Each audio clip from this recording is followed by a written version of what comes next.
The floral arrangements were suffocating. Lilacs and lilies, the kind of cloying sweetness that made my teeth ache. Everything about this wedding screamed perfect southern plantation, an aesthetic my stepsister, Bethany, had been cultivating since she snagged Chad, the golden boy of Willow Creek. I should have known. Should have predicted this entire charade would end the way it did.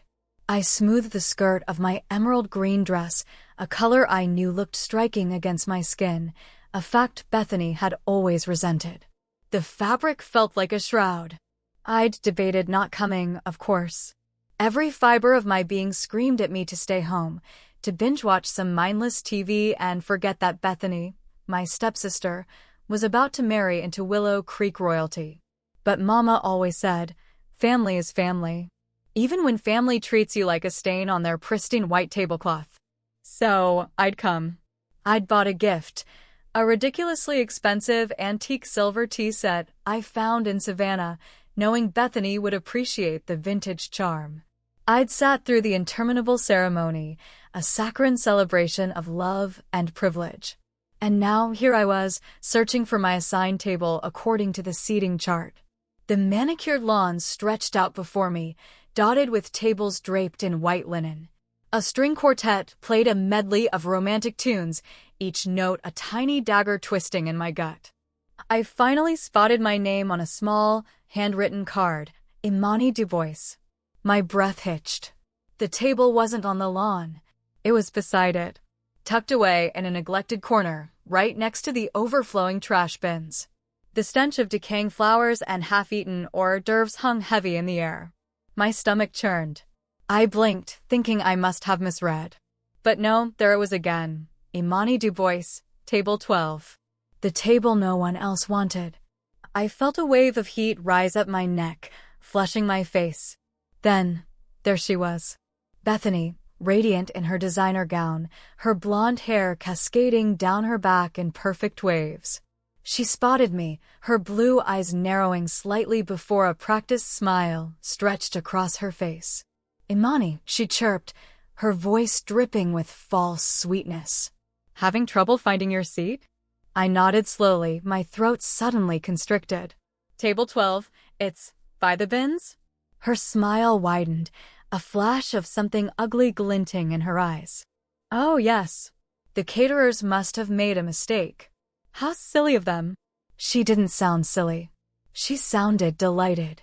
She took a step closer, her voice dropping to a conspiratorial whisper. Guess you don't count, she said, her smile unwavering. Someone had to be there. The words hit me like a physical blow. All the years of subtle digs, dismissive comments, and blatant exclusion coalesced in that single, carefully crafted sentence. All the times she'd forgotten to invite me to parties, the times she'd made snide remarks about my hair, my clothes, my blackness, it all culminated in this moment of cruel, calculated humiliation. I stared at her, my mind reeling. I wanted to scream, to lash out, to tear that smug smile off her face. But something stopped me. A cold, hard resolve settled in my chest. I retrieved the beautifully wrapped gift from the table near the entrance. Enjoy your wedding, Bethany, I said, my voice flat. I wouldn't want to intrude or spoil anything. Turning on my heel, I walked away. Each step felt like a victory, a reclaiming of my dignity. I ignored the curious glances, the whispers that followed me. I held my head high, my back straight, and kept walking. I reached my car, a sensible, reliable sedan that was the antithesis of Bethany's flashy sports car. As I slid into the driver's seat, I saw her, a frantic white blur, rushing towards me, her face contorted in panic. Imani! Wait, she shrieked, her voice cracking. I rolled down the window, raising an eyebrow in silent query. Her face was devoid of makeup, stained with tears. Chad stood behind her looking confused. Imani, I need you. Please. You have to come back. What's wrong, Bethany? I asked, my voice deceptively calm. The string quartet, now playing a somber melody, felt like a personal soundtrack. She wrung her hands, her eyes darting around nervously. It's It's the caterers. They're threatening to leave. They say they haven't been paid. I simply stared at her, waiting. And Chad's family is furious. They're threatening to call off the wedding. The wedding, the culmination of years of planning and social climbing, was falling apart. And Bethany was standing before me, begging for my help. A slow smile spread across my face. It wasn't the saccharine smile of a debutante, but a genuine, heartfelt expression of pure, unadulterated satisfaction. "Oh, Bethany," I said, my voice laced with mock sympathy. "That's terrible. Whatever will you do?" It was then that her eyes widened in horror. Understanding dawned on her face, and she finally understood that what she thought was just a careless slight as actually a well-laid plan that I had set. You did this?" she whispered, her voice barely audible. I didn't answer directly. I simply raised my hand, revealing the small, innocuous flash drive I held in my palm. The caterers, the band, the florist, they were all paid in full, I said. But the payment was contingent. They'll only receive their money if certain conditions are met. Her face crumpled. "What conditions?" "Let's just say they involve exposing a certain someone's true character to the good people of Willow Creek." The blood drained from her face, leaving her skin ashen. "You wouldn't," she gasped. I shrugged. "Wouldn't I? You treated me like garbage, Bethany. You thought you could humiliate me in front of everyone and get away with it." Her usual sneer returned to her face. "Why do you always act like I treat you bad?" Bethany questioned loudly. "It's because you do treat me bad. You've treated me bad since day one. Remember when I wanted to wear my hair in braids and you told Mama it looked ghetto? Or what about when you told all your friends that I got the lead in the school play because of affirmative action? I have a whole list, Bethany, and it's a long one." I paused, savoring the moment. "I'm simply giving you a taste of your own medicine." The conditions I'd set were simple, but devastating. The caterers, the band, the florist, they all had stories to tell. Stories about Bethany's racist remarks, her condescending attitude, her blatant disregard for anyone she deemed beneath her. I had contacted them all weeks ago, offering them a substantial sum of money to simply be honest.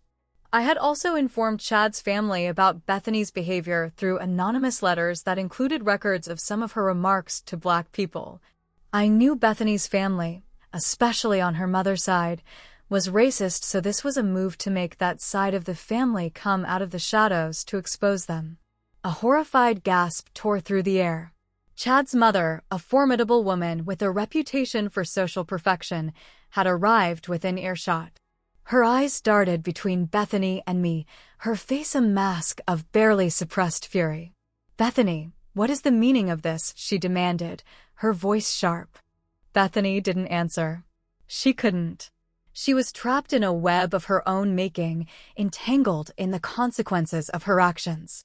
She opened her mouth to speak again, but then she closed it with a sigh. "I didn't mean to cause any trouble, Imani. Please just leave me alone."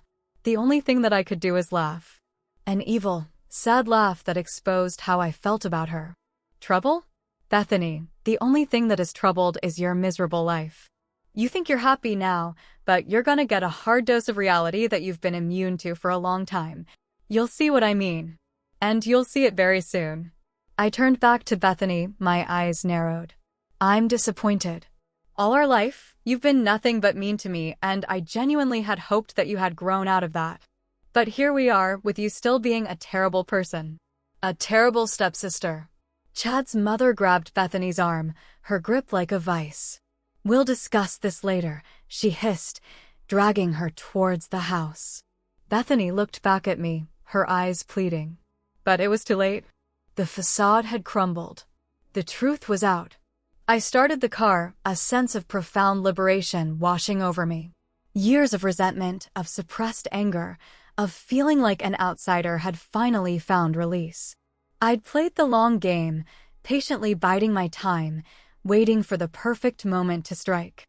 I was sure after today, the rest of my family would have something to say. But I couldn't care less. I drove away from the wedding, the sound of the string quartet fading in the distance. As I merged onto the highway, I glanced in the rearview mirror. I could still see Bethany, a tiny, broken figure standing on the manicured lawn, surrounded by the wreckage of her perfect day. I didn't feel joy, exactly, but I felt a deep, resonant sense of justice.